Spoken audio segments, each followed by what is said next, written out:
야, 너희 같은 년들은 면회실 들어올 자격도 없어. 노래방에서 일하는 년들이야. 면회실 전체가 얼어붙었습니다. 누나는 얼굴이 하얘졌고 고모는 천천히 손가락을 쥐었습니다. 중령의 비웃음은 더 깊어졌습니다. 가방만 들고 오면 다 면회되는 줄 알아. 너희 수준 봐라. 어디 군인이랑 친척이라고 설치는 거야. 그의 말끝은 조롱으로 젖어 있었고 누나는 손이 떨려 말을 잇지 못했습니다. 하지만 고모는 단 한마디도 하지 않았습니다. 오히려 조용히 숨을 들이쉬더니 잠긴 철문을 향해 발을 높이 들었습니다. 쾅! 군부대 면회실 철문이 그대로 부서졌습니다. 그리고 그제야 중령은 고모의 코트 안에서 은색으로 빛나는 별 2개를 발견했습니다. 그 순간부터 군대 폭행 사건, 방공호 고문실, 장성급 비리 카르텔, 그리고 동생의 실종, 모든 진실이 끝없이 드러나기 시작했습니다. 과연 오늘 이 군부대에서 어떤 일이 벌어지게 될까요? 충격적인 그 이야기 함께 해주세요. 구독, 좋아요 부탁드리며 댓글에 지금 계신 곳을 적어주시면 제가 따뜻하게 인사드릴게요. 그럼 오늘의 이야기 속으로 들어가겠습니다. 서울 북쪽 오래된 아파트 단지에는 매서운 바람이 불어오고 있었습니다. 창문을 흔들어대는 바람 소리가 거실 안까지 들려왔죠.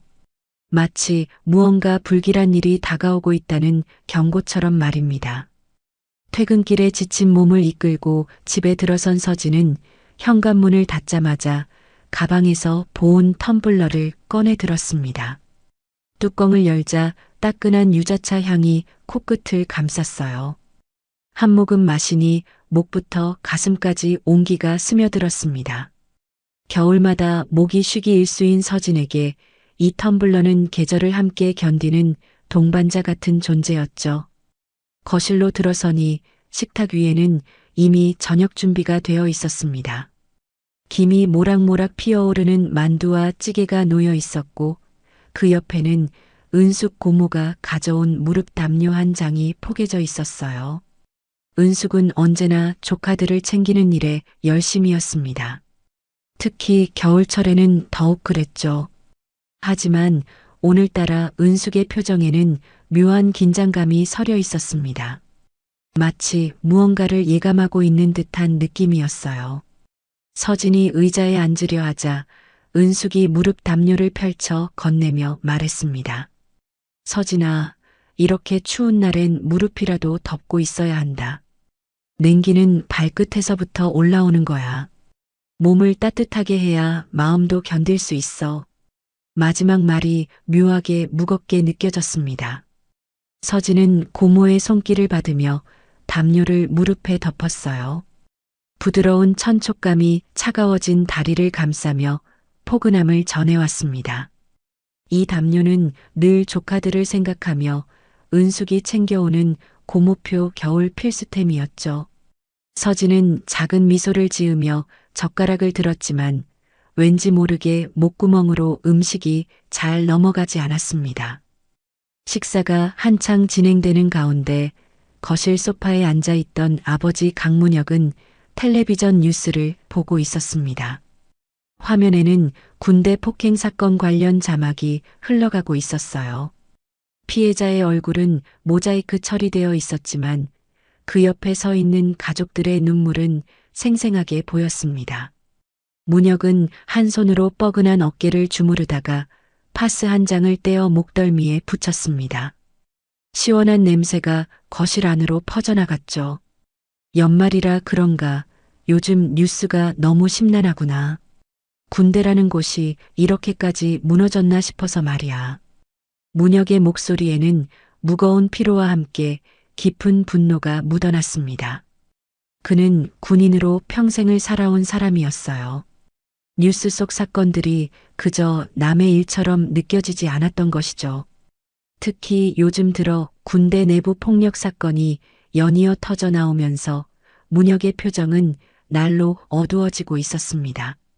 서진은 아버지의 표정을 보며 괜히 불안한 기운이 스멀스멀 밀려오는 느낌을 받았습니다. 뭔가 조용히 다가오고 있는 것 같은 예감이었죠. 은숙은 서진의 그릇에 만두 하나를 더 올려주며 조심스럽게 물었습니다. 요새 준호한테는 연락해봤어? 군대 생활 어떻게 하고 있는지 궁금하네. 혹시 이상한 일은 없다고 하던가? 서진은 고개를 저었습니다. 이번 주는 연락이 없었어요. 바쁜가 봐요. 원래 주말마다 한 번씩은 문자라도 보내는데 이번엔 조용하네요. 그래도 연말인데 한 번쯤은 안부 전해야지. 내일 한번 전화해봐라. 고모도 목소리 좀 듣고 싶구나. 은숙의 말에는 평소와 다른 간절함이 담겨 있었습니다. 서진은 그것을 느꼈지만 정확히 무엇인지는 알 수 없었어요. 그저 고개를 끄덕이며 휴대폰을 확인했습니다. 하지만 준호에게서 온 메시지는 없었어요. 카카오톡 프로필 사진도 몇 주째 그대로였고 상태 메시지도 변함이 없었습니다. 평소라면 주말마다 한 번씩은 연락을 주던 동생이었는데 이번 주는 유독 조용했습니다. 서진은 이상하다는 생각을 했지만 대수롭지 않게 넘겼죠. 군대라는 곳이 원래 바쁜 곳이니까요. 하지만 은숙의 눈빛은 달랐습니다. 은숙은 오랜 군 생활을 했던 사람이었어요. 그녀는 알고 있었습니다. 군대에서 연락이 끊긴다는 것이 무엇을 의미하는지를요. 침묵은 때로 비명보다 더 무서운 신호입니다. 은숙은 젓가락을 내려놓고 깊은 한숨을 내쉬었어요. 손등에 새겨진 오래된 군 흉터가 희미하게 드러났습니다. 저녁 식사를 마치고 설거지를 하는 동안에도 서진의 마음 한쪽에는 묘한 불안감이 자리 잡고 있었습니다. 겨울바람이 창문을 두드리는 소리가 마치 무언가를 경고하는 것처럼 들렸어요. 서진은 텀블러에 다시 뜨거운 물을 채우며 깊은 한숨을 내쉬었습니다. 내일은 회식이 있는 날이었죠. 연말이라 피할 수 없는 자리였습니다. 늦게까지 술자리가 이어질 게 뻔했어요. 문혁은 소파에 앉아 여전히 뉴스를 보고 있었습니다. 화면에서는 또 다른 군대 관련 사건이 보도되고 있었어요. 문혁의 손은 파스를 붙인 어깨를 계속 주무르고 있었습니다. 그의 눈빛에는 말로 표현할 수 없는 복잡한 감정이 교차하고 있었죠. 분노, 슬픔, 그리고 무력감까지요. 은숙은 부엌에서 설거지를 돕다가 문득 휴대폰을 꺼내 들었습니다. 준호의 번호를 찾아 한참을 들여다보았어요. 전화를 걸까 말까 고민하다가 결국 화면을 끄고 말았습니다. 뭔가 찝찝한 느낌이 가시지 않았지만 괜한 걱정일 거라고 스스로를 달랬죠. 그날 밤 서진은 무릎 담요를 덮고 침대에 누웠습니다. 따뜻한 온기가 몸을 감쌌지만 마음 한구석은 여전히 불편했어요. 준호의 얼굴이 자꾸 떠올랐습니다. 동생은 지금 어디선가 잘 지내고 있을까요? 혹시 힘든 일을 겪고 있는 건 아닐까요? 서진은 그런 생각을 하며 천천히 잠에 빠져들었습니다. 하지만 그녀는 아직 몰랐습니다. 내일 밤 모든 것이 무너질 거라는 사실을요. 그녀의 세계가 송두리째 뒤집힐 거라는 사실을요. 이 집은 겉으로 보기엔 평온했습니다. 따뜻한 저녁 식사, 고모의 정성, 아버지의 무게감 있는 침묵까지 모든 것이 일상적이었죠. 하지만 그 평온함 아래에는 균열이 생기고 있었습니다. 아직 눈에 보이지 않는 하지만 분명히 존재하는 균열이요. 서진만은 느끼고 있었습니다. 무언가 잘못되고 있다는 것을, 곧 큰 일이 벌어질 거라는 것을요. 그녀의 예감은 틀리지 않았습니다. 내일 밤 그 균열은 폭발할 것이고 가족 모두의 삶은 완전히 달라질 것입니다. 다음 날 저녁 회식은 예상대로 길어졌습니다. 서진은 동료들과 함께 고깃집에서 삼겹살을 구우며 억지 웃음을 지어야 했어요. 연말 분위기에 취한 사람들은 시끄럽게 떠들어댔지만 서진의 귀에는 아무것도 들리지 않았습니다. 머릿속에는 온통 준호 생각뿐이었죠. 오늘도 연락이 없었습니다. 벌써 일주일째였어요. 서진 씨, 왜 그래요? 안 드세요? 팀장의 말에 서진은 화들짝 정신을 차렸습니다. 아, 아니에요. 잘 먹고 있어요. 거짓말이었습니다. 입맛이 없었어요. 뭔가 목에 걸린 것처럼 음식이 넘어가지 않았습니다. 서진은 가방 속 텀블러를 만지작거렸어요. 차라리 저 따뜻한 유자차 한 모금이 더 위로가 될 것 같았습니다. 회식이 끝난 건 밤 10시가 넘어서였습니다. 서진은 비틀거리는 동료들과 헤어져 버스 정류장으로 향했어요. 칼바람이 얼굴을 때렸습니다. 손은 금방 시려왔고 발끝은 감각이 없어질 지경이었죠. 서진은 벤치에 앉아 가방에서 무릎 담요를 꺼냈습니다. 은숙이 오늘 아침 가방에 몰래 넣어준 거였어요. 추운 데서 기다릴 때 쓰라고. 고모의 목소리가 귓가에 맴돌았습니다. 서진은 무릎 담요를 펼쳐 다리 위에 덮었어요. 조금이나마 따뜻해진 느낌이었습니다. 그리고 휴대폰을 꺼내 들었죠. 혹시나 하는 마음에 카카오톡을 열었습니다. 하지만 준호에게서 온 메시지는 없었어요. 서진은 한숨을 내쉬며 다른 앱들을 확인했습니다.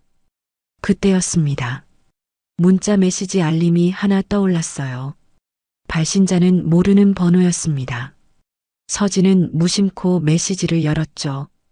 그리고 그 순간 세상이 멈췄습니다.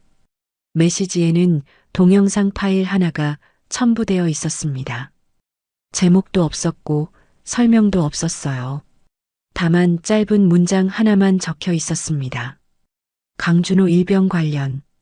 꼭 확인하세요. 서진의 손이 떨리기 시작했습니다.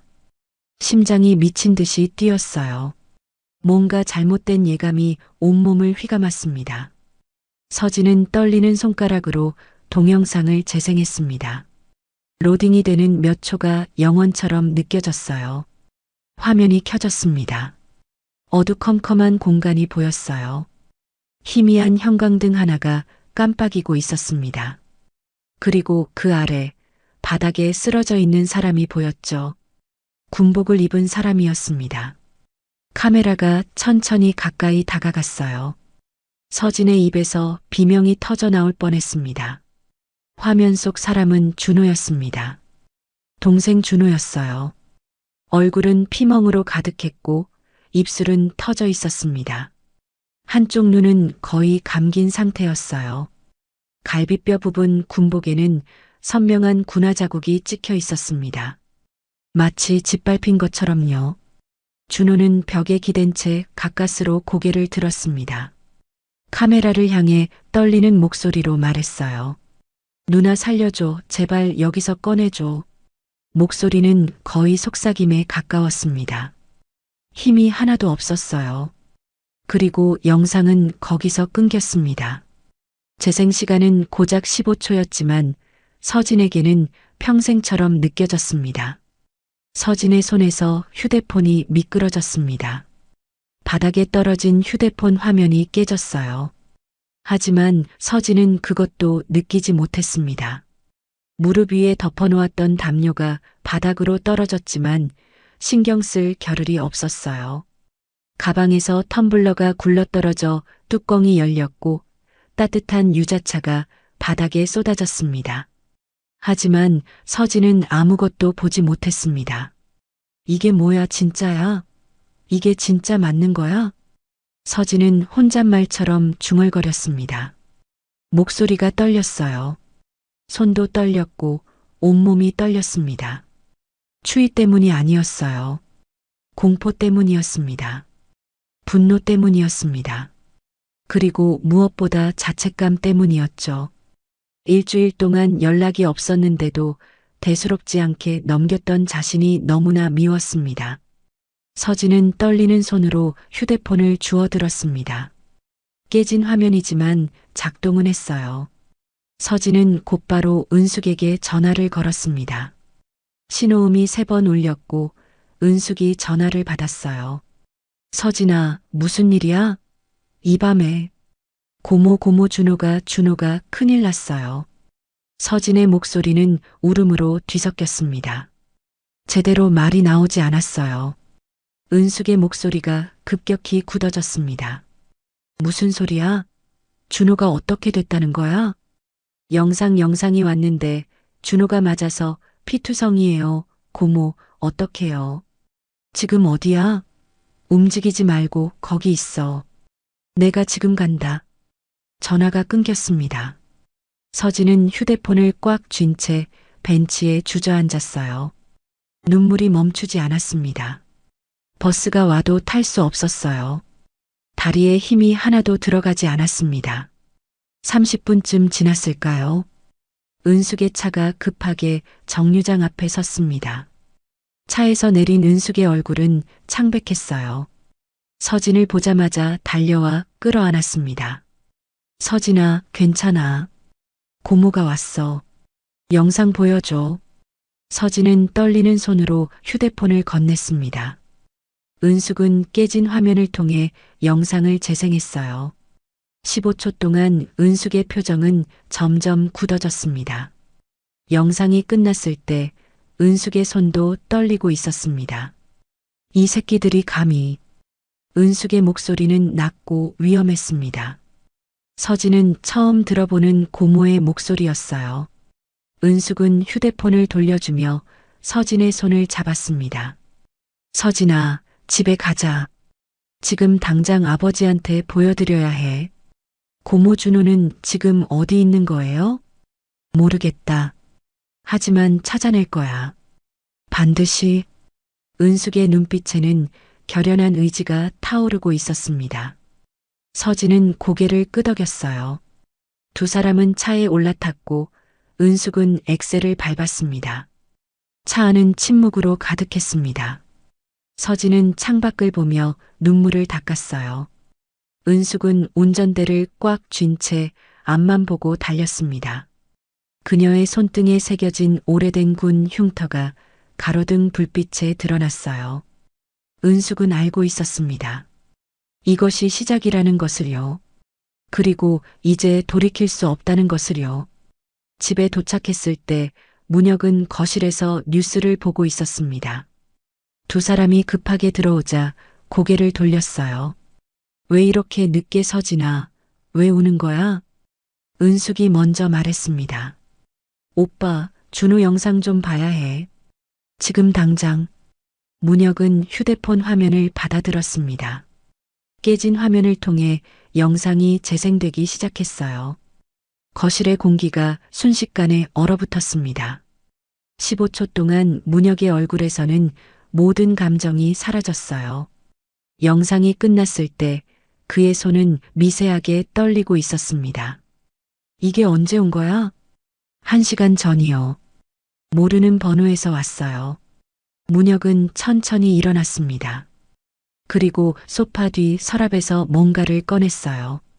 군용 태블릿이었습니다. 평소에는 절대 집에서 사용하지 않는 물건이었죠. 문혁은 태블릿을 켜고 몇 가지 번호를 눌렀습니다. 화면에 부대 배치도가 떠올랐어요. 준호가 배치된 부대가 여기지? 네, 경기도 북부 산악 지역이요. 문혁의 눈빛이 날카로워졌습니다. 그는 화면을 확대하며 중얼거렸어요. 이 부대 지휘관이 박기성 대령이구나. 은숙의 표정이 굳었습니다. 박기성? 그 박기성 말인가? 그래. 소문 많던 그 사람이야. 문제 많다는 건 알았지만 이 정도일 줄은. 문혁은 어깨에 붙였던 파스를 떼어냈습니다. 이제 통증 따위는 중요하지 않았어요. 그는 재킷을 걸치며 말했습니다. 지금 당장 부대로 간다. 서진아, 은수가 같이 가자. 오빠, 한밤중에 부대 정문이 열릴까? 열리든 안 열리든 상관없어. 부서서라도 들어갈 거야. 문혁의 목소리에는 평소와 다른 살기가 서려 있었습니다.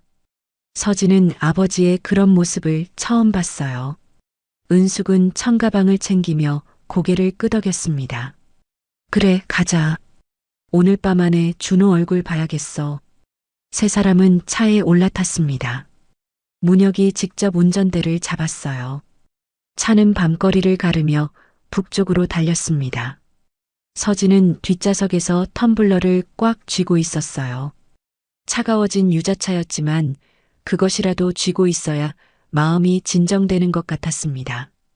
1시간 반쯤 달렸을까요? 차는 산길을 올라 부대 정문 앞에 도착했습니다. 새벽 2시였어요. 정문은 굳게 닫혀 있었고 초소에는 불이 켜져 있었습니다. 문혁이 차에서 내리자 보초 병사 2명이 긴장한 표정으로 다가왔어요. 민간인 출입 금지 구역입니다. 돌아가십시오. 나 강문혁 중장이다. 지금 당장 부대장 불러. 병사들의 얼굴이 새하얘졌습니다. 하지만 곧 초소에서 한 명이 더 나왔어요. 계급장을 보니 중령이었습니다. 바로 오태호였죠. 이 시간에 무슨 일이십니까? 중장님이시라도 절차 없이는 출입이 불가능합니다. 내 아들 강준호 일병 면회 왔다. 당장 불러. 면회 시간이 아닙니다. 게다가 강준호 일병은 현재 격리 조치 중입니다. 격리? 무슨 격리? 부대 내부 사고 조사 관련입니다. 자세한 사항은 말씀드릴 수 없습니다. 오태호는 비웃듯 말했습니다. 서진이 차에서 내리며 소리쳤어요. 사고 조사라니요? 우리 동생이 맞아서 피투성이가 됐는데 그게 조사예요? 아가씨, 여기 밤에 일하는 분들 출입 금지 구역입니다. 조용히 하시죠. 은숙이 천천히 차에서 내렸습니다. 그녀는 서진의 어깨에 손을 얹으며 말했어요. 서진아, 당황하지 마라. 우리 절차대로 보러 가면 돼. 하지만 오태호는 비웃음을 거두지 않았습니다. 절차라는 게 있습니다. 내일 아침 9시 이후에 정식 면회 신청하십시오. 지금은 불가능합니다. 불가능? 내가 감히 누구한테 불가능이라는 소리를 하는 거야? 문혁의 목소리가 낮게 깔렸습니다. 하지만 오태호는 물러서지 않았어요. 규정이 그렇습니다. 중장님이시든 대장님이시든 규정은 지켜야죠. 그 순간 철문이 천천히 닫히기 시작했습니다. 찰칵 하는 소리와 함께 자물쇠가 채워졌어요. 오태호가 냉소를 지으며 말했습니다. 귀찮게 하시면 조사실로 모시겠습니다. 부대 앞에서 소란 피우는 것도 문제가 될 수 있으니까요. 서진의 눈빛이 흔들렸습니다. 무릎에 힘이 풀리는 것 같았어요. 은숙은 서진을 붙잡으며 가방에서 무릎 담요를 꺼냈습니다. 그리고 서진의 어깨에 담요를 덮어주며 조용히 말했어요. 서진아, 잠깐만 눈 감아. 네? 고모 무슨? 눈 감으라니까. 서진이 눈을 감는 순간이었습니다. 쾅! 엄청난 소리와 함께 철문이 안쪽으로 휘어졌어요. 은숙의 발차기 한 방이었습니다. 두껍고 튼튼해 보이던 철문이 경첩제 떨어져 나갔죠. 병사들은 깜짝 놀라 뒤로 물러섰습니다. 오태호의 얼굴이 새하얘졌어요. 이게 무슨 짓입니까? 군사시설 파손은. 닥쳐. 은숙의 한마디에 오태호는 입을 다물었습니다. 그녀의 눈빛에는 살기가 가득했어요. 초소 안에서 지켜보던 병사 하나가 떨리는 목소리로 속삭였습니다. 저 발차기 소문으로만 듣던 혹시 전설의 여성 수색대 소장? 맞아, 강은숙 장군이야. 20년 전 특수전 사령부에서 최연소 진급했던. 미쳤다. 저 사람 앞에서 문 잠그다니. 병사들은 슬금슬금 뒤로 물러났습니다. 오태호는 당황한 표정으로 후퇴했어요. 은숙은 천천히 부서진 철문을 넘어 부대 안으로 들어섰습니다. 오빠, 서진아, 들어와. 문혁과 서진도 철문을 넘었습니다. 부대 내부는 고요했어요. 하지만 그 고요함 속에는 긴장이 가득했습니다. 어딘가에서 지켜보는 눈들이 느껴졌어요. 오태호가 다급하게 무전기를 꺼냈습니다. 대령님, 긴급 상황입니다.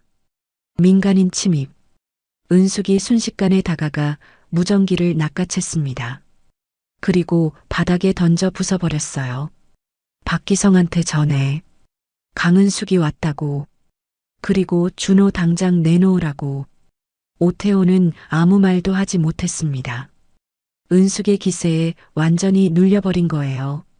서진은 고모의 뒷모습을 보며 안도의 한숨을 내쉬었습니다.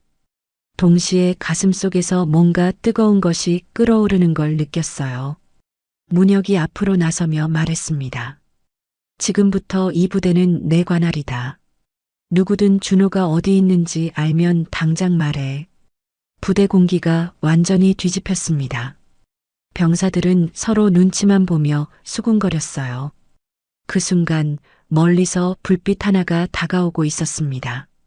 누군가 오고 있었어요. 그리고 그 발걸음 소리는 점점 가까워지고 있었습니다. 불빛의 정체는 손전등을 든 한 사람이었습니다. 조리복을 입은 중년 여성이었어요. 김하영 조리병이었습니다. 그녀는 조심스럽게 다가오며 주변을 살폈어요. 병사들의 시선을 의식하는 듯 했습니다. 저기 강준호 일병 가족분들이신가요? 서진이 황급히 대답했습니다. 네, 맞아요. 혹시 우리 동생 어디 있는지 아세요? 김하영은 잠시 망설였습니다. 그녀의 눈 밑에는 오래된 화상 흉터가 희미하게 보였어요. 손전등 빛에 드러난 흉터는 세월의 무게를 담고 있었습니다. 김하영은 떨리는 목소리로 말했어요. 저 말씀드리기 전에 손 좀 녹이세요. 여기 추워요.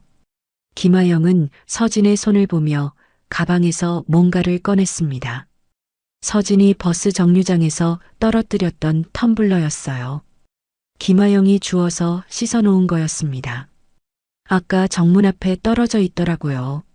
주인 찾아줘야겠다 싶어서 가져왔어요. 손 시렵지 말라고요. 따뜻한 게 좋잖아요. 서진은 텀블러를 받아들며 눈시울이 붉어졌습니다. 이 혼란스러운 상황에서 누군가의 작은 배려가 마음을 무너뜨렸어요. 김하영은 주변을 다시 한번 살피고는 목소리를 낮췄습니다. 며칠 전 방공호에서 이상한 소리를 들었어요. 제가 새벽에 식재료 정리하러 갔다가 방공호요? 네. 부대 뒤편에 오래된 방공호가 있어요. 원래는 안 쓰는 곳인데 대령님이 가끔 거기를 쓰시거든요. 은숙이 날카롭게 물었습니다. 무슨 용도로? 김하영은 입술을 깨물었습니다. 대답하기 힘든 질문이었어요. 하지만 그녀는 용기를 냈습니다. 교육이라고 하시더라고요. 하지만 거기서 들리는 건 비명이었어요. 그날도 누군가 맞는 소리가 들렸고 이름을 불렀어요. 강준호 분명히 그렇게 들렸어요. 서진의 손에서 텀블러가 또다시 미끄러질 뻔했습니다. 문혁이 재빨리 받쳐주며 물었어요. 그 방공호가 정확히 어디 있습니까? 본관 건물 뒤편으로 가시면 언덕이 있어요. 거기 올라가면 낡은 철문이 보일 겁니다. 자물쇠로 잠겨 있는데 대령님만 열쇠를 가지고 계세요. 김하영의 목소리는 점점 작아졌습니다. 그녀는 조리복 주머니에서 작은 수첩을 꺼냈어요. 그리고 펼쳐 보이며 말했습니다. 제가 기록해뒀어요. 방공호에서 소리가 들렸던 날짜와 시간들을요. 총 7번이었어요.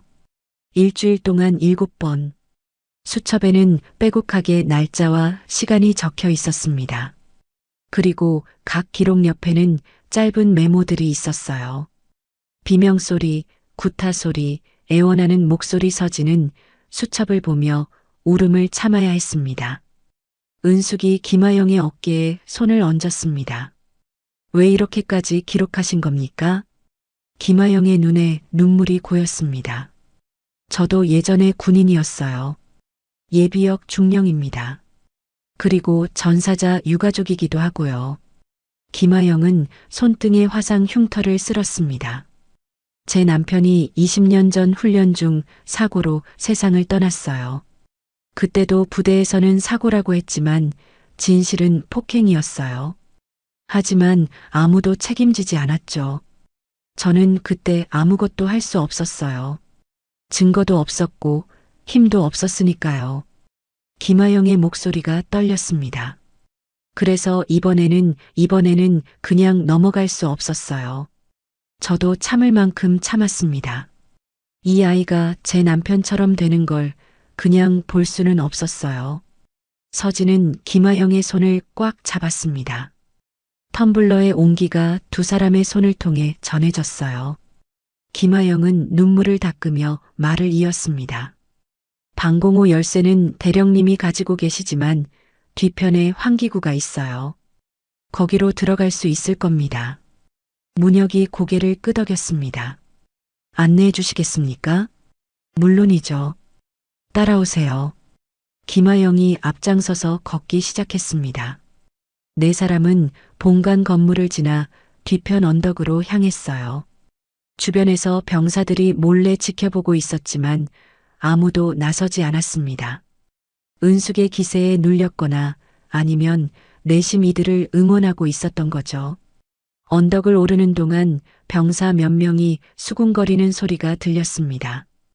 방공호 대령님이 자주 쓰는 곳이잖아. 거기서 맞는 애들 진짜 많았어. 나도 한번 끌려갔었는데. 강준호 일병도 거기 있을 거야. 분명히. 서진은 그 말들을 들으며 주먹을 꽉 쥐었습니다. 텀블러를 쥔 손에 힘이 들어갔어요. 그 열기가 점점 뜨겁게 느껴졌습니다. 분노였을까요? 아니면 슬픔이었을까요? 서진 스스로도 구분할 수 없었습니다. 언덕 위에 도착하자 낡은 철문이 보였습니다. 녹슬고 오래된 문이었어요. 자물쇠가 굵게 채워져 있었습니다. 김하영이 문 옆쪽을 가리켰어요. 저기 보이시죠? 저 환기구요. 환기구는 철창으로 막혀 있었지만 오래되어 헐거운 상태였습니다. 은숙이 다가가 철창을 잡고 힘을 주었어요. 끼익 하는 소리와 함께 철창이 떨어져 나갔습니다. 들어갈 수 있겠어. 서진아, 너는 여기서 기다려. 싫어요. 저도 들어갈래요. 안 돼. 안에 뭐가 있을지 몰라. 고모, 제발이요. 준호 누나예요. 저도 봐야 해요. 서진의 눈빛에는 강한 의지가 담겨 있었습니다. 은숙은 한숨을 내쉬며 고개를 끄덕였어요. 알았어. 하지만 내 뒤에 붙어 있어. 문혁이 먼저 환기구로 들어갔습니다. 그 다음 은숙, 서진, 마지막으로 김하영이 들어갔어요. 좁은 통로를 지나자 넓은 공간이 나타났습니다. 방공호 내부였어요. 곰팡이 냄새와 차가운 공기가 확 밀려왔습니다. 천장에는 가느다란 형광등 하나가 깜빡이고 있었어요. 그 희미한 불빛 아래 바닥에 누군가 쓰러져 있었습니다. 서진의 입에서 비명이 터져 나왔습니다. 준호야. 서진은 준호에게 달려갔습니다. 바닥은 차갑고 축축했어요. 준호는 벽에 기댄 채 쓰러져 있었습니다.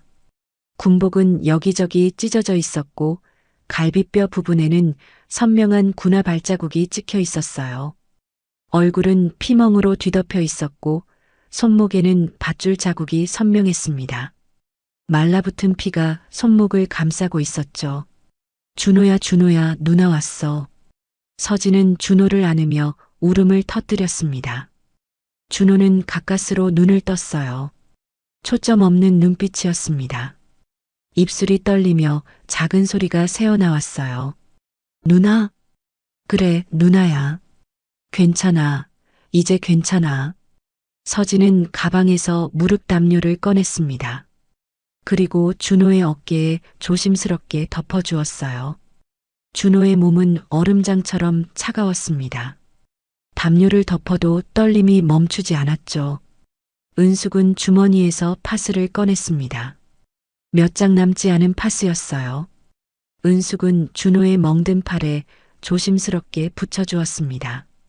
파스의 시원한 냄새가 방공호 안에 퍼지기 시작했어요. 준호의 떨리던 숨이 조금씩 안정되는 것 같았습니다. 문혁은 방공호 안을 둘러보았습니다. 벽에는 핏자국이 군데군데 묻어 있었어요. 바닥에는 끊어진 밧줄과 구나 한 짝이 놓여 있었습니다. 그리고 구석에는 몽둥이처럼 생긴 강목이 버려져 있었죠. 문혁의 주먹이 떨렸습니다. 이것들이 감히. 그때 방공호 입구에서 인기척이 들렸습니다. 철문이 천천히 열리는 소리였어요. 누군가 들어오고 있었습니다. 김하영이 긴장한 표정으로 뒤를 돌아봤어요. 대령님이야. 박기성 대령이 들어왔습니다. 그의 뒤로 오태호 중령과 병사 몇 명이 따라 들어왔어요. 박기성은 방공호 안광경을 보고도 전혀 당황하지 않았습니다. 오히려 비웃음을 지었죠.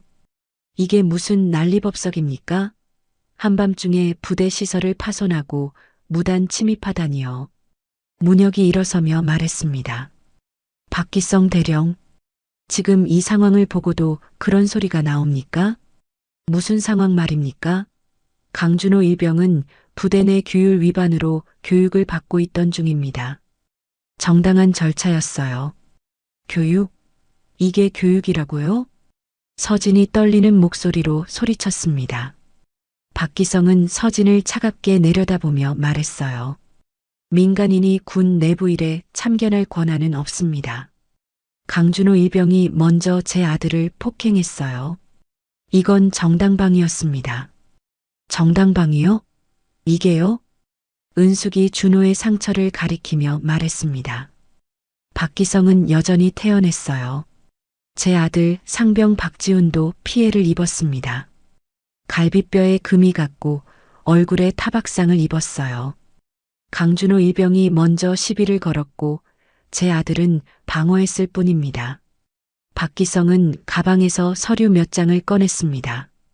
여기 진술서도 있습니다. 목격자 3명의 진술이에요. 모두 강준호 일병이 먼저 폭력을 행사했다고 증언했습니다. 문혁이 서류를 낚아채 보았습니다. 진술서에는 분명히 병사들의 서명이 찍혀 있었어요. 하지만 문혁은 알아챘습니다. 이 진술서가 조작되었다는 것을요. 이 진술서 날짜를 보니 사건 발생 전날 작성됐군요.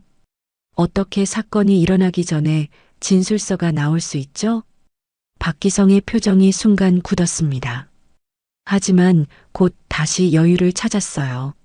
오타입니다. 행정병이 실수한 거죠. 오타라고요? 3장 모두 같은 날짜인데요. 은숙이 서류를 빼앗아 자세히 보았습니다. 그리고 냉소를 지었어요. 게다가 이 서명들 필체가 똑같은데요. 3명이 쓴 게 아니라 한 사람이 쓴 거 아닙니까? 박기성의 얼굴이 일그러졌습니다. 하지만 그는 여전히 물러서지 않았어요. 증거 조작이라는 증거가 있습니까? 당신들이야말로 지금 군 시설을 파손하고 무단 침입한 범법자들이에요. 헌병대 부르면 끝입니다. 그래요? 그럼 헌병대 불러보시죠. 문혁이 주머니에서 휴대폰을 꺼냈습니다. 그리고 화면을 박기성에게 보여줬어요. 이미 국방부 감찰실에 연락했습니다. 지금 오고 있어요. 1시간 안에 도착할 겁니다. 박기성의 얼굴이 창백해졌습니다. 하지만 그는 다시 비웃음을 지었어요. 중장님, 순진하시네요. 이 사건 위에는 사람이 더 있습니다. 별들 달고 있는 분들이죠. 그분들이 승인한 교육이었어요. 박기성은 가방에서 또 다른 서류를 꺼냈습니다. 여기 보세요. 소장님과 중장님의 결재 사인입니다. 특별기강 교육 승인서죠. 윗선 2명이 이미 승인했어요. 중장님 별셋으로 막을 수 있을 것 같습니까? 서진은 그 말을 듣고 무릎에 힘이 풀렸습니다. 무릎 담요가 바닥으로 미끄러졌어요.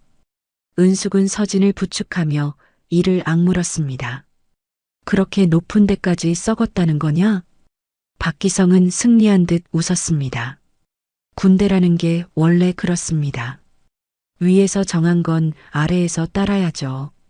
강준호 일병은 규율 위반자고 교육은 정당했어요. 이제 돌아가시죠. 더 이상 소란 피우면 당신들도 무사하지 못할 겁니다. 문혁은 주먹을 꽉 쥐었습니다. 평생 군인으로 살아온 사람이었지만 이런 부패는 처음 봤어요. 아니, 알고는 있었지만 이렇게까지 뻔뻔할 줄은 몰랐습니다. 김하영이 앞으로 나섰습니다. 대령님, 거짓말 그만하세요. 박기성이 김하영을 돌아봤어요. 뭐? 그날 밤 제가 봤어요. 대령님, 아들 박지훈 상병이 강준호 일병을 먼저 발로 찼어요. 완전히 즐기면서 말이죠. 준호 일병은 방어도 못했습니다. 박기성의 얼굴이 붉어졌습니다. 조리병 주제에 감히 장교한테 저 예비역 중령입니다. 계급으로 따지면 대령님 바로 아래죠. 그리고 전 20년간 이 부대를 지켜봤어요. 대령님이 얼마나 많은 병사들을 여기서 고문했는지 다 알고 있습니다. 김하영의 목소리는 떨렸지만 단호했습니다. 박기성은 손을 들어 김하영을 위협했어요. 입 닥쳐. 내가 뭘 안다고. 그 순간 은숙이 박기성의 손목을 잡았습니다. 엄청난 힘이었어요. 박기성이 비명을 질렀습니다. 으악! 당신 같은 쓰레기가 별을 달고 있다니 군대가 썩을 수밖에 없지. 은숙의 눈빛에는 분노가 타오르고 있었습니다. 방공호 밖에서는 병사들이 몰려와 상황을 지켜보고 있었어요. 모두들 숨죽이며 지켜보고 있었습니다. 은숙은 박기성의 손목을 놓아주었습니다. 박기성은 손목을 움켜쥔 채 뒤로 물러섰어요. 방공호 안은 무거운 침묵에 휩싸였습니다. 서진은 준호를 꼭 안은 채 눈물을 흘렸어요. 준호의 숨소리는 여전히 가늘고 불안정했습니다. 문혁이 휴대폰을 보며 말했습니다. 감찰실 팀이 30분 후 도착한다고 합니다. 그때까지 아무도 이 방공호를 나가지 마십시오. 박기성은 비웃었습니다. 감찰실이 와도 소용없어요. 위에서 정리될 겁니다. 중장님도 아시잖아요. 군대가 어떻게 돌아가는지. 그래요. 알죠. 하지만 이번에는 다를 겁니다. 왜 다르다는 겁니까? 왜냐하면 문혁이 말을 이으려 할 때 은숙이 방공호 밖으로 걸어나갔습니다. 모두가 은숙을 바라봤어요. 은숙은 차가운 밤 공기를 깊이 들이마셨습니다. 그리고 언덕 아래를 내려다봤죠. 병사들이 수십 명 모여 있었습니다. 모두 이 상황을 지켜보고 있었어요. 은숙은 천천히 언덕을 내려갔습니다. 병사들 사이를 지나며 한 명 한 명과 눈을 마주쳤어요. 어떤 병사는 고개를 숙였고 어떤 병사는 눈물을 글썽였습니다. 은숙은 한 병사 앞에 멈춰 섰어요. 자네 이름이 뭔가? 이병 최민수입니다. 자네도 저 방공호에 끌려간 적 있나? 최민수는 고개를 끄덕였습니다. 눈물이 볼을 타고 흘러내렸어요. 2달 전에 한 번. 뭐 때문에? 집합 시간에 3분 늦었다고 그것 때문에. 최민수의 목소리는 떨렸습니다. 은숙은 그의 어깨에 손을 얹었어요. 이제 괜찮아. 더 이상 그런 일은 없을 거야. 은숙은 다시 걸으며 병사들을 둘러봤습니다. 여기 모인 사람들 중에 방공호에 끌려갔던 사람 손 들어봐. 잠시 침묵이 흘렀습니다. 그리고 1명, 2명, 3명 손이 올라가기 시작했어요. 결국 절반이 넘는 병사들이 손을 들었습니다. 은숙은 그 광경을 보며 깊은 한숨을 내쉬었어요. 20살 시절 나도 그랬어. 여성 수색대에 있을 때였지. 은숙의 목소리에는 오래된 아픔이 묻어났습니다. 그때도 이런 일이 있었어. 선임들의 폭력, 상급자들의 묵인 나도 당했고 내 동료들도 당했어. 그중 한 명은 결국 스스로 목숨을 끊었지. 병사들은 숨죽이며 은숙의 말을 들었습니다. 그날 밤 나는 맹세했어. 언젠가 내가 힘을 가지게 되면 이런 일을 절대 방치하지 않겠다고. 하지만 나는 그 맹세를 지키지 못했어. 전역하고 나서도 군대는 변하지 않았으니까. 은숙은 손등에 오래된 흉터를 쓸었습니다. 이 흉터 기억나? 그때 선임이 담뱃불로 지진 거야. 반항했다는 이유로. 20년이 지났는데도 아직도 아파. 특히 겨울이 되면 더 그래. 은숙은 주머니에서 남은 파스를 꺼냈습니다. 마지막 한 장이었어요. 이 파스 내가 늘 가지고 다니는 거야. 아플 때마다 붙이려고. 하지만 오늘은 이걸 준호한테 줬어. 왜냐하면 준호의 고통이 내 고통보다 더 크니까. 은숙은 파스를 주머니에 다시 넣으며 병사들을 바라봤습니다. 자네들도 아프겠지? 몸도 아프고 마음도 아프겠지. 그런데 말이야, 이제는 그 아픔을 참지 말았으면 좋겠어. 소리내서 아프다고 말해. 잘못됐다고 외쳐. 그래야 세상이 바뀌니까. 한 병사가 앞으로 나섰습니다. 저 말씀드려도 될까요? 그래, 말해봐. 저도 방공호에서 맞았어요. 박지훈 상병한테요. 그 사람은 약한 사람을 괴롭히는 걸 즐겼어요. 대령님 아들이라는 걸 알고 아무도 막지 못했어요. 또 다른 병사가 말했습니다. 강준호 일병은 착한 사람이에요. 그날도 박지훈 상병이 후임을 때리는 걸 말리다가 대신 맞은 거예요. 맞아요. 준호 일병이 먼저 손 뗀 게 아니에요. 오히려 후임을 보호하려고 했던 거예요. 병사들의 증언이 이어졌습니다. 은숙은 조용히 듣고 있었어요. 그리고 고개를 끄덕였습니다. 고맙다. 자네들의 용기가 준호를 살릴 거야. 은숙은 다시 방공호로 올라갔습니다. 방공호 안에서는 서진이 여전히 준호를 안고 있었어요. 준호의 얼굴에는 약간의 혈색이 돌아온 것 같았습니다. 서진이 텀블러의 물을 준호 입에 조금씩 넣어주고 있었죠. 김하영은 구석에 앉아 자신의 과거를 떠올리고 있었습니다. 20년 전 남편이 죽던 그날 밤을요. 부대에서 연락이 왔을 때의 충격, 진실을 알았을 때의 분노, 그리고 아무것도 할 수 없었던 무력감까지. 김하영은 눈물을 닦으며 일어섰어요. 제가 증언하겠습니다. 법정에 서든 어디든 가겠어요. 제가 본 것, 들은 것 모두 말하겠습니다. 문혁이 고개를 끄덕였습니다. 감사합니다. 당신의 용기가 많은 것을 바꿀 겁니다. 박기성은 구석에서 떨고 있었습니다. 상황이 자신에게 불리하게 돌아가고 있다는 걸 알았어요. 하지만 여전히 마지막 카드가 있었습니다. 소용없어요. 위에 있는 두 분이 모든 걸 덮을 겁니다. 당신들이 아무리 발버둥 쳐도 그 두 분이 누구죠? 은숙이 날카롭게 물었습니다. 박기성은 입을 다물었어요. 하지만 문혁은 이미 알고 있었습니다. 김태준 소장과 정우석 중장이겠죠. 내가 알기로 둘 다 당신과 친분이 있다고 들었습니다. 박기성의 얼굴이 창백해졌습니다. 어떻게? 나도 군에서 30년을 산 사람이요. 누가 누구랑 엮여 있는지 정도는 알죠. 문혁은 휴대폰을 다시 꺼냈습니다. 하지만 그 두 분도 이번에는 어쩔 수 없을 겁니다. 왜냐하면 이미 국방부 장관에게도 보고가 들어갔으니까요. 박기성은 주저앉았습니다. 모든 게 끝났다는 걸 깨달은 거였어요.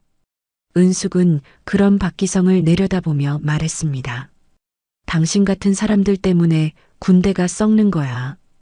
별을 달고 있으면서 약한 사람들을 짓밟고 이제 그 대가를 치를 시간이야. 밖에서 차 소리가 들렸습니다. 감찰실 팀이 도착한 거였어요. 은숙은 밖으로 나가 그들을 맞이했습니다. 서진은 준호를 아는 채 조용히 울고 있었어요. 무릎 담요로 준호를 감싸며 속삭였습니다. 준호야, 이제 괜찮아. 누나가 지켜줄게. 절대 다시는 이런 일 없을 거야. 준호는 가까스로 미소를 지었습니다. 그리고 작은 목소리로 말했어요. 누나 고마워. 감찰실 차량이 부대 안으로 들어왔습니다. 하지만 그보다 먼저 도착한 차량이 있었어요. 검은색 SUV 5대와 헌병 차량 3대가 일렬로 늘어서 있었습니다. 부대 정문은 이미 헌병들이 장악한 상태였어요. 은숙은 그 광경을 보며 작게 웃었습니다. 오빠가 움직였구나. 맨 앞 차량에서 한 사람이 내렸습니다. 특수전 사령관 강문혁, 별셋을 단 중장이었어요. 아니, 정확히는 또 다른 문혁이었습니다. 방공호에 있던 문혁이 아니라 본부에서 직접 출동한 특수전 사령부 병력을 이끌고 온 지원부대였죠. 방공호의 문혁이 미리 요청해둔 거였습니다. 헌병대장이 경례를 하며 보고했습니다. 사령관님, 현장 확보 완료했습니다. 박기성 대령은 방공호 안에 있습니다. 수고했네. 이제부터 이 부대는 특수전 사령부 직할 관리 상태로 전환한다. 모든 지휘권은 내가 가져간다. 알겠습니다. 헌병들이 방공호로 향했습니다. 은숙은 그들을 안내했어요. 방공호 안으로 들어서자 박기성은 이미 체념한 표정으로 앉아 있었습니다. 헌병대장이 다가가 말했어요. 박기성 대령, 군형법 위반 혐의로 긴급 체포합니다. 폭행, 가혹행위, 증거 조작, 그리고 직권 남용 혐의가 있습니다. 잠깐만요. 내 위에 사람들이 있다니까요. 김태준 소장님과 정우석 중장님이. 박기성이 발버둥 쳤지만 헌병들은 그를 일으켜 세웠습니다. 수갑이 채워졌어요. 박기성은 마지막으로 문혁을 노려보며 소리쳤습니다. 중장님, 후회할 겁니다. 위에 둘이나 더 있다니까요? 그분들이 가만 안 둘 거예요. 문혁은 차갑게 대답했습니다. 김태준 소장과 정우석 중장 말인가? 이미 둘 다 조사 중이네. 자네보다 30분 먼저 체포됐어. 박기성의 얼굴이 새하얘졌습니다. 뭐라고요? 자네가 자랑스럽게 보여준 그 결제 서류 기억하나? 그게 바로 증거가 됐지. 위조된 결제 사인이었거든. 필적 감정 결과가 방금 나왔어. 자네가 직접 위조한 거더군. 박기성은 말을 잃었습니다. 헌병들이 그를 끌고 나갔어요. 방공호 밖에서는 병사들이 지켜보고 있었습니다. 박기성이 끌려가는 모습을 보며 어떤 병사는 박수를 쳤고 어떤 병사는 눈물을 흘렸어요. 방공호 안에서는 의무병들이 준호를 들것에 옮기고 있었습니다. 서진은 준호의 손을 놓지 않았어요. 무릎 담요는 여전히 준호를 덮고 있었습니다. 의무병이 말했어요. 갈비뼈 골절이 의심됩니다. 즉시 병원으로 이송해야 합니다. 제가 같이 갈게요. 서진이 말했습니다. 의무병은 고개를 끄덕였어요. 들것이 들어 올려지고 준호는 구급차로 옮겨졌습니다. 서진도 함께 탔죠. 구급차 안에서 서진은 텀블러를 다시 준호의 입에 대주었어요. 조금만 참아. 병원 가면 괜찮아질 거야. 준호는 미약하게 고개를 끄덕였습니다. 구급차가 출발했어요. 은숙과 문혁은 그 뒤를 따라 차에 올라탔습니다. 김화영도 함께 탔어요. 차 안은 한동안 침묵이었습니다. 긴장이 풀리자 피로가 몰려왔어요. 은숙은 창밖을 보며 깊은 한숨을 내쉬었습니다. 문혁이 조용히 물었어요. 괜찮아? 응. 이제야 좀 숨통이 트이는 것 같아. 20살 때 못다한 일을 오늘 조금이나마 한 것 같아서. 준호 덕분이야. 준호가 버텨줬기에 우리가 올 수 있었어. 은숙은 주머니에서 파스를 꺼냈습니다. 아까 준호에게 붙여주려고 했던 마지막 파스였어요. 하지만 결국 쓰지 않았죠. 은숙은 그 파스를 보며 작게 웃었습니다. 이 파스 20년 동안 내 통증을 달래줬어. 하지만 오늘 깨달았어. 진짜 통증을 없애는 건 파스가 아니라 용기라는 걸. 김하영이 은숙의 손을 잡았습니다. 장군님 감사합니다. 덕분에 제 남편도 조금은 위로받을 수 있을 것 같아요. 아니야. 내가 고마워.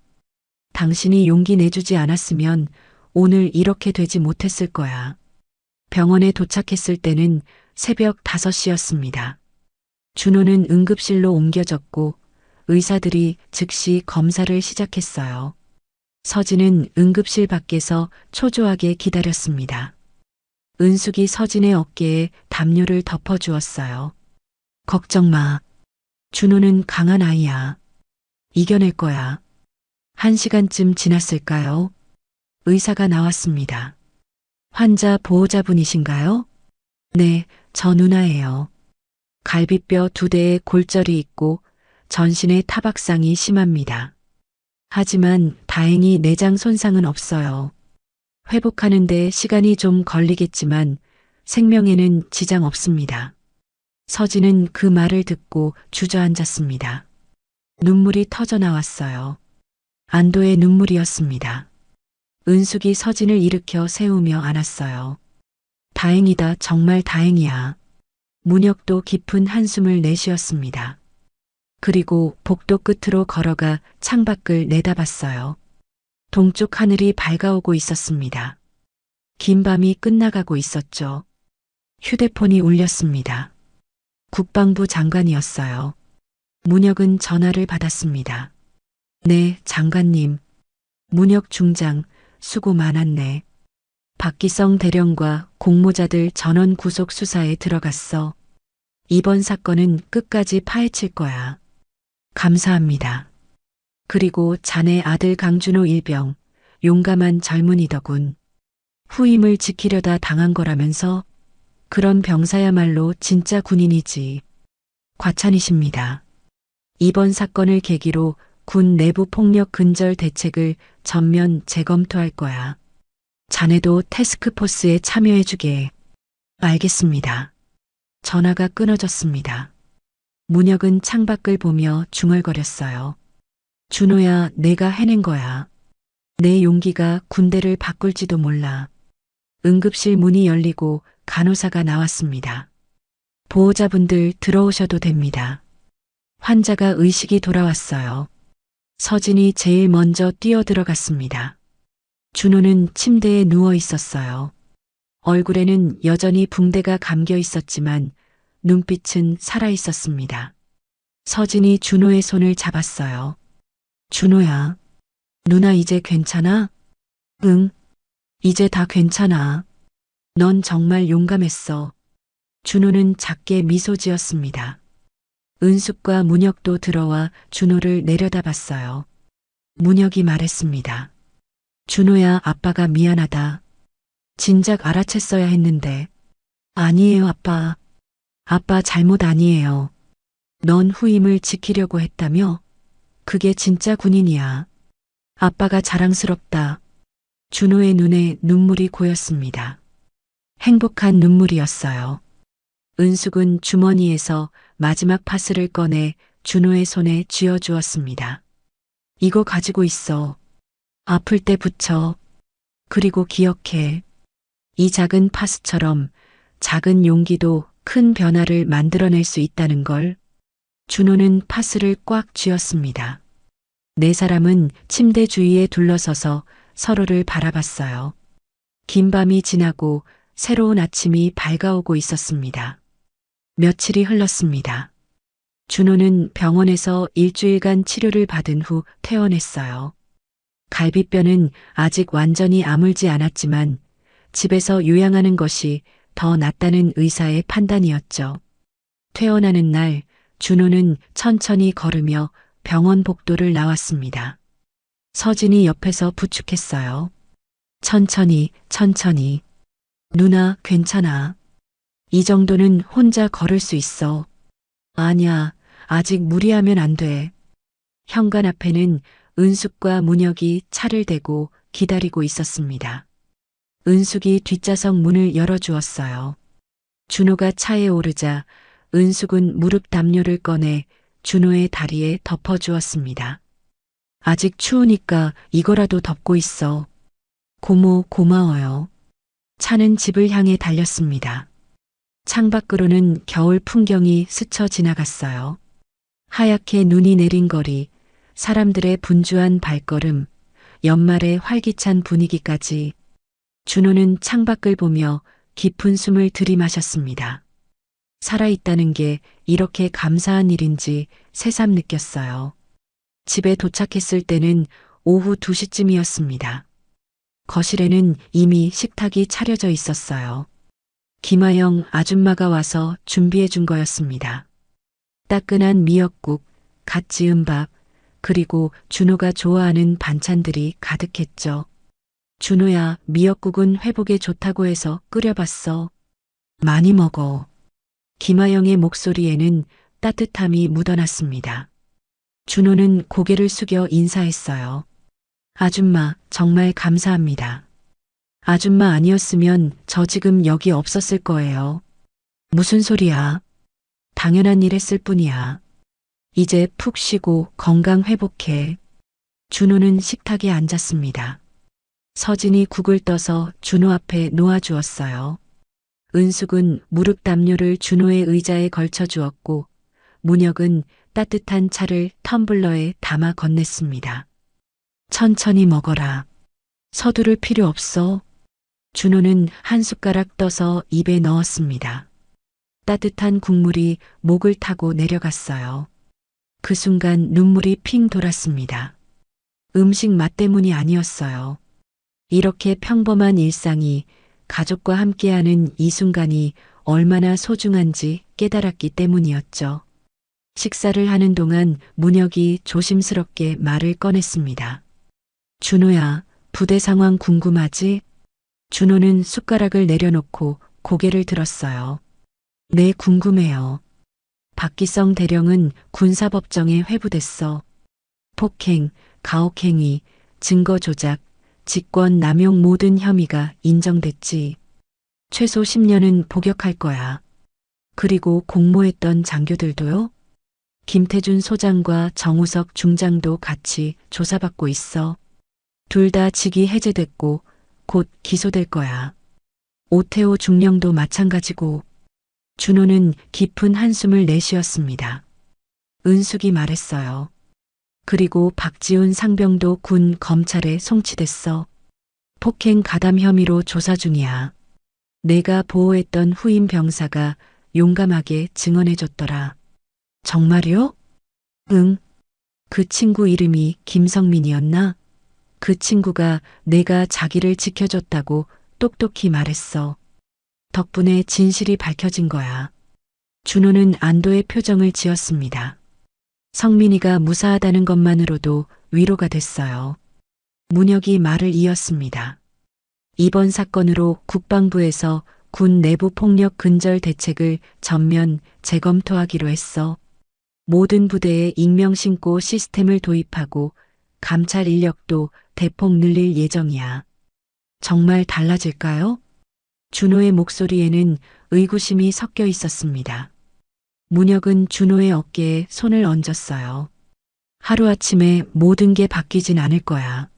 하지만 오늘 너희 셋이 한 일이 군대 30년을 바꿀 수도 있어. 적어도 시작은 됐으니까. 서진이 준호의 손을 잡았습니다. 준호야, 내가 정말 대단해. 후임을 지키려고 했던 그 용기가 결국 모든 걸 바꾼 거야. 준호는 고개를 저었어요. 아니에요. 저 혼자 한 게 아니에요. 누나가 달려와 줬고 고모가 문을 부쉈고 아빠가 힘을 써주셨잖아요. 김아영 아줌마도 증언해 주셨고 다 같이 한 거예요. 은숙이 미소를 지으며 잔을 들었습니다. 그래, 다 같이 한 거지. 그러니까 오늘은 아픈 데엔 파스 붙이고 따뜻한 차는 텀블러에 담고 추우면 무릎 담요 펴고 다시 시작하자. 네 사람은 잔을 들어 올렸습니다. 김하영도 함께 잔을 들었어요. 5개의 잔이 부딪히는 소리가 거실에 울려 퍼졌습니다.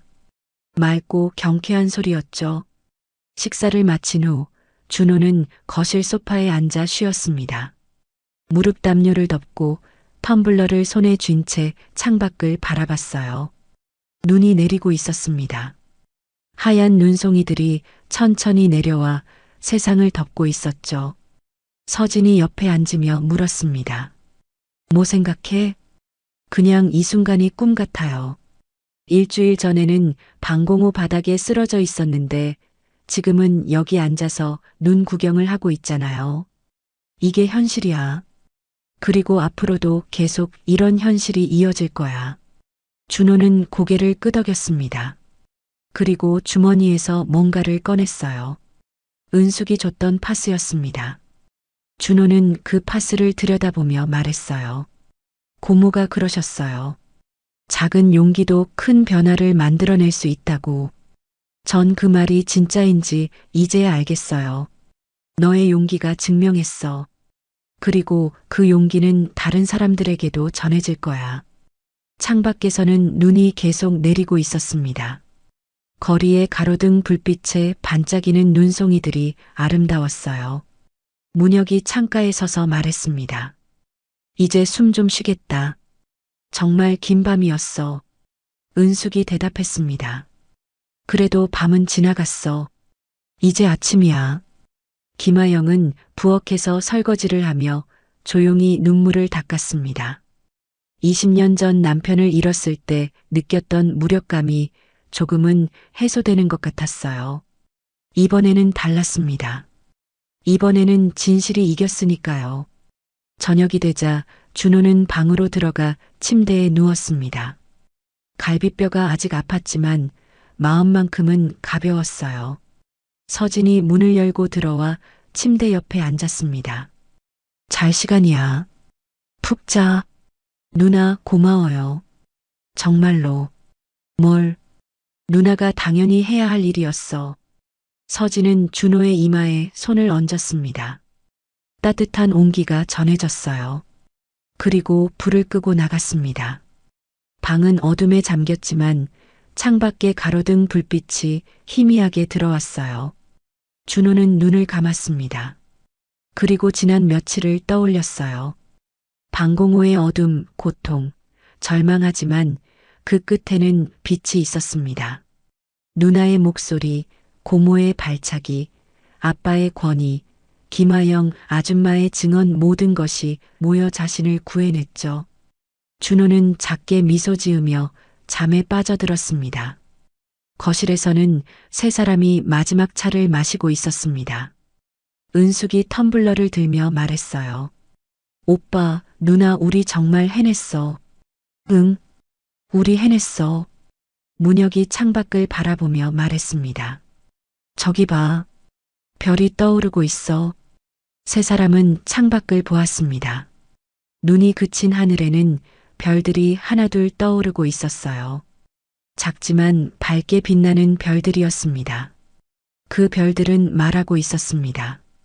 포기하지 않으면 세상은 바뀐다고. 작은 용기가 모여 큰 변화를 만든다고. 그리고 어둠이 아무리 깊어도 결국 아침은 온다고. 세 사람은 잔을 들어 올렸습니다. 그리고 조용히 건배했어요. 긴 싸움이 끝났고 새로운 시작이 기다리고 있었습니다. 준호는 이제 안전했고 군대는 조금씩 변할 것이며 이 작은 승리는 더 큰 변화의 씨앗이 될 것입니다. 창밖의 별들은 계속 빛나고 있었습니다. 그 빛은 희망이었고 용기였으며 사랑이었습니다. 그리고 이 이야기는 끝이 아니라 시작이었습니다. 더 나은 세상을 향한 긴 여정의 첫걸음이었죠. 눈 내린 겨울밤 강가 집 거실에는 따뜻한 온기가 가득했습니다. 무릎 담요, 보온 텀블러, 그리고 파스. 세 가지 작은 물건이 이 가족을 지켜냈고 이제 그들은 다시 평범한 일상으로 돌아갈 준비를 하고 있었습니다. 하지만 그들은 알고 있었어요. 이 평범함이 얼마나 소중한지를요. 달빛인 생사연 감동 오디오북으로 인생사연과 공감 이야기를 전해드립니다. 구독과 좋아요로 더 많은 인생사연과 공감 이야기를 만나보세요.